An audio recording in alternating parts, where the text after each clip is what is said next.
আমার আর কোন ধন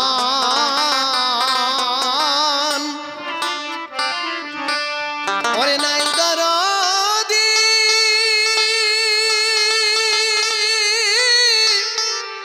দরদি ও তোমায় কি দিয়ে করিব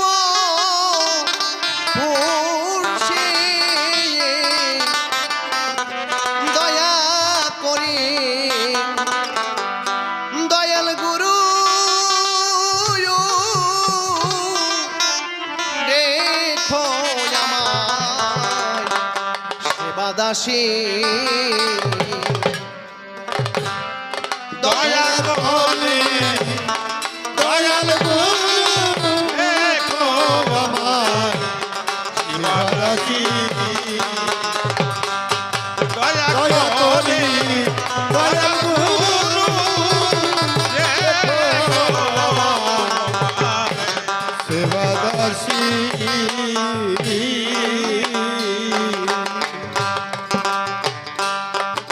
ওরে আমার আর কোন ধন নাই দরদি দরদি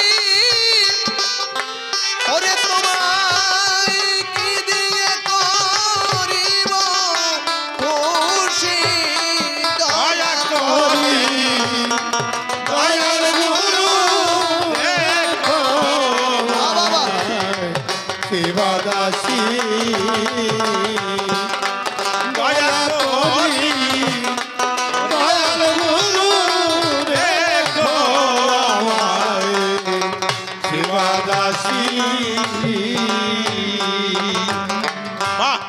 ওরে আমি তব তোমার দাসীর যোগ্য নই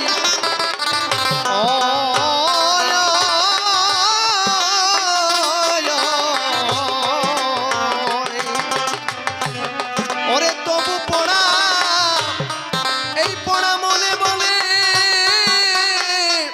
সেবা দাসী হয় ওরে আমি তব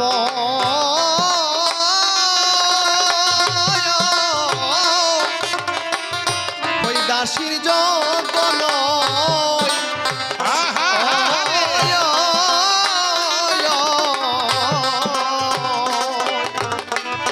ওরে তবু পড়া এই পড়া মনে বলে সেবা দাসী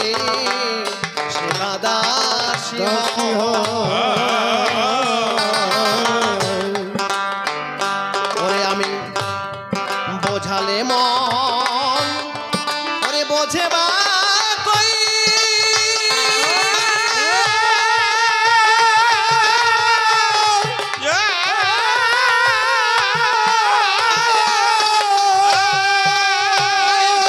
ওরে আমি তবু ওইরূপ ভালোবাসি দয়া করি দয়াল গুরু দেখো আমায় শিবাদাসী দয়া করি হরি বল দয়াল গুরু দেখো আমায় শিবাদাসী আমার হৃদ কমলে এই হৃদ কমলে তোমায় বসাব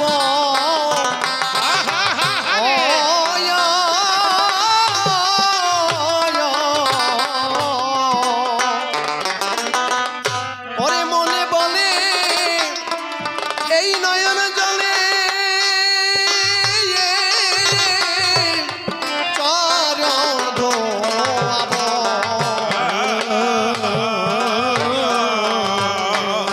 আমার হৃদ কমলে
মুখে শুনেছি বাবা,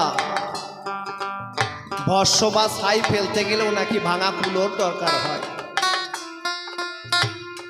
তাই হে বাবা গুরুচাঁদ, তুমি আমাকে যেন তেমনি করে রেখো ওই ভাঙা কুলোর মতো, কারণ আমি জানি এমন কর্ম করি নাই তোমার দাসীর যোগ্য আমি হতে পেরেছি। তবু তুমি কৃপা করে কেমন ওই ভস্য বা ছাই ফেলতে গেলে যেমন ভাঙা কুলোর প্রয়োজন হয়, তেমনি করে আমাকে দাসী করে রেখো তোমার ওই চরণে। তাই আমার অশ্বিনী গোসাই পদ দিলেন। ওরে কথায় কথায় বলে অনেক জন,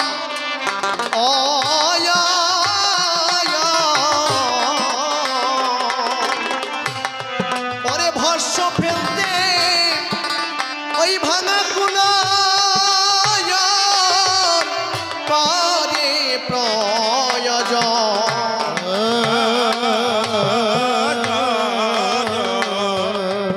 ওরে কথায় কথায় বলে অনেক জন,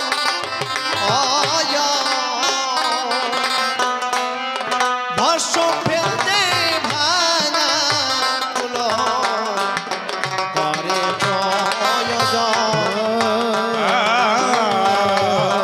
আমায় তেমনি রেখো ওই দাসীর মত,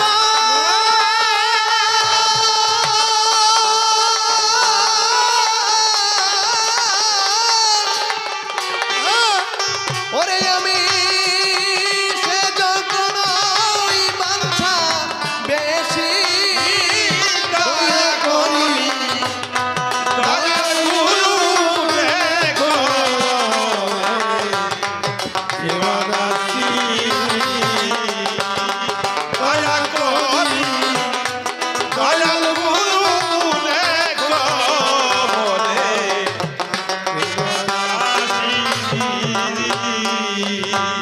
আমি তব দয়ায়, ওই তব দয়ায় গয়াতে যাব।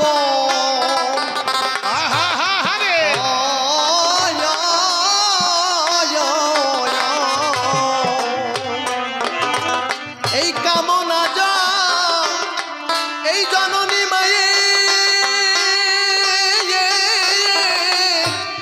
শ্রাদ্ধ করিব। আমি তব দয়ায় ওই গয়াতে যাব।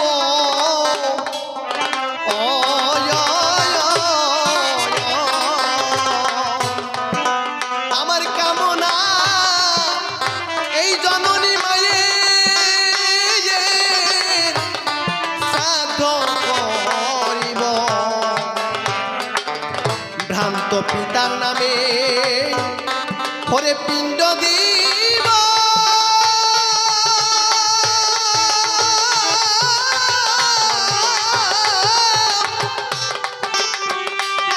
ওরে মন তুমি যা অভিলাষী, দয়াল গুরু রেখো সেবাদাসী, দয়া করি দয়াল গুরু রেখো সেবাদাসী। আমার হরিচাঁদের এই হরিচাঁদের মহিমায় অপার। আয়, আয়, ও বাবা তারক চাঁদকে জামিন রেখো অশ্বিনী বর্ব। বলছে আমার বাবা হরিচাঁদের মহিমায় অপার। বাবা তারক চাঁদকে জামিন রেখো অশ্বিনী বর্বর। যে তারক গোসাই বাবা অশ্বিনী গোসাইকে তাই ধরে রাখতে পারে। একবার মহানন্দ পাগল তারকরে ডেকে বলছে, ও তারক বাবা তোর ভাই অশ্বিনী একটু কবি গান শিখতে চায়, তুই যদি একটু কবি গান শিখাইয়ে দিতি। তা বলছে বাবা ঠিক আছে, তা পাঠাইয়ে দিও। তা আমার অশ্বিনী গেছে কবি গান শিখতে। কোথায়? জয়পুরে তারক গোসাইয়ের বাড়ি।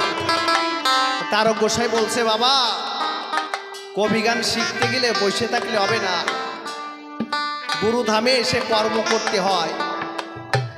এক কাজ করো, কালকে সকালবেলা মাঠে নিয়ে আমার জমি আছে, বলদ নিয়ে যাইয়ে জমি চাষ করে আসবে। তা সকালবেলা আমার অশ্বিনী গোসাই রওনা দিচ্ছে। কোন জমিতে জাতি হবে কিছুই শোনেন, ডাক দিয়ে বলছে, গোমাতা আমি তো জানি না বাবার কোন জমি চাষ করতে হবে, তোরা কথা নিবি আমার সেই জমিতে নিয়ে চলে যাবে। আমার অশ্বিনীর কথা মতো সেই বলদ দুটো অশ্বিনীরে নিয়ে গেছে সেই জমির পরে। সারাদিন ভরে আমার অশ্বিনী ওই লাঙল চাষ করেছে। সারাদিন ভরে বাবা অত তো কাজ করে না, সারাদিন ভরে হরিনাম করে বেড়ায়। তা সারাদিন ভরে মাঠে রোদ্দুরের মধ্যে লাঙল চাষ করতে করতে পরিশ্রান্ত ক্লান্ত হয়ে পড়ছে। তেমন সময় গোমাতাকে বলছে, গোমাতা তোরা আমার বাবা তারকের বাড়িতে চলে যা, আমি একটু পরে আসতেছি। তা যখন পাঠাইয়ে দিয়েছে আর আমার অশ্বিনী শ্রান্ত ক্লান্ত হয়ে অদূরে একটা গাছের পাশে গিয়ে ক্লান্ত হয়ে ঘুমিয়ে পড়ছে। যখন ঘুমিয়ে পড়ছে অশ্বিনীর গায়ে ওই রোদের তাপ পড়ছে বাবা, চৈত্র বৈশাখের রোদ। আমার অশ্বিনীর কষ্ট হচ্ছে দেখে বুঝতে পেরিয়ে আমার অন্তর্যামী গুরুচাঁদ ঠাকুর বুঝতে পারছে আমার অশ্বিনী এত কষ্ট তো করিনি। তখন একটা বিষদার সার্পের, বিষদার সর্প বনের, তার মূর্তি ধরিয়ে আমার অশ্বিনী যেখানে শুয়ে আছে মাথার কাছে গিয়ে ছাতার মতো অশ্বিনীর ছায়া দিচ্ছে, যাতে আমার অশ্বিনীর ঘুমের ব্যাঘাত না দেয়। হায় রে কত কষ্ট করতেছে রে। যখন এত লীলা ঘটে গেছে এদিক তারক গোসাই ভাবছে অশ্বিনী গেল, সন্ধ্যা হয়ে গেল, তাও তো বাড়ি ফিরে আসলো না। ব্যাপার আমার তারক গোসাই হাঁটতে হাঁটতে গিয়ে দেখতে পাই ওই বনের একটা বিষধর সাপ আমার অশ্বিনী ঘুমাই আছে, তার মাথার উপরে ছাতার মতো কেমন ভাবে ছায়া দিয়ে রাখছে। এই দৃশ্য দর্শন করি আমার তারক গোসাই নিজেরে ভাবছে আমার মতো পাপী আর জগতে নাই। যখন অশ্বিনী গিয়ে ডাক দিয়ে বলছে, ও বাবা অশ্বিনী, ও বাবা তুমি এরকম ঘুমোই রয়েছো না, বাড়ি যাতে হবে না, সন্ধ্যা লাগিয়ে গেল, বেলা ডুবিয়ে গেল। তুমি এক কাজ করো বাবা, তুমি আমার বাড়িতে আর থেকো না, তুমি কালকে সকালেই বাড়ি চলে যাও। অশ্বিনী ডাক দিয়ে বলছে, ও বাবা আমি জানি আমি ওই গরুগুলোকে ছেড়ে দিয়েছে, পরের ফসলে মুখ দিয়েছে, অনেক জমির ক্ষতি করেছে, তাই এবারের মতো আমার ক্ষমা করে দাও, আমি এমন ভুল আর করবো না। ক্লান্ত হয়ে ঘুমায় পড়ছিলাম, আমার আর খেয়াল নাই। বলছে, ওরে অশ্বিনী তা না, আমি কেন তাড়িয়ে রাখছি জানিস? কারণ আমি যখন মাঠে এলাম তখন দেখতে পেলাম বনের বিষধর সর্প তোকে ছাতার মতো ছায়া দিয়েছে। বলে তারে বনের সাপে ছায়া দিতে পারে তার মতো মানুষের সেবাকে আমি নিতে পারি। যাই যাই শান্তি একবার হরি হরি বলো, হরি বল।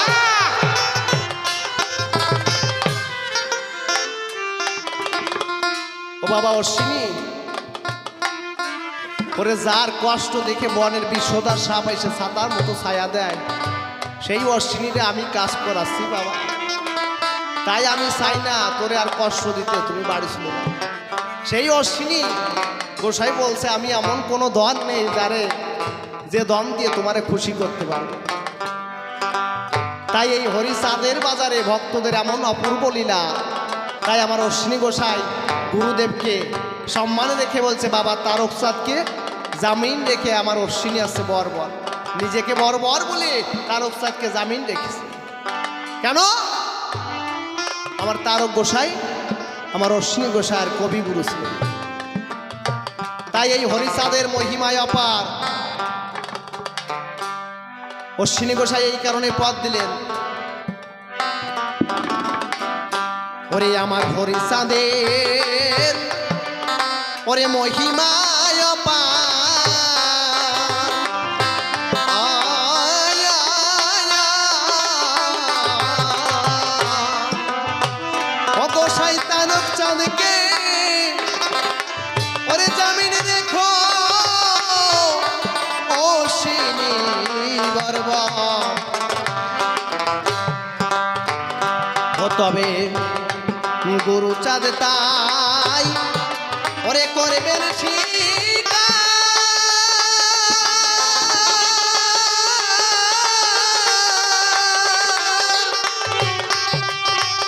ওই রে মন তুমি যার অভিলাষী দয়া করে দয়াল গুরু রেখো শিবদাসী। দয়া করি দয়াল গুরু রেখো শিবদাসী।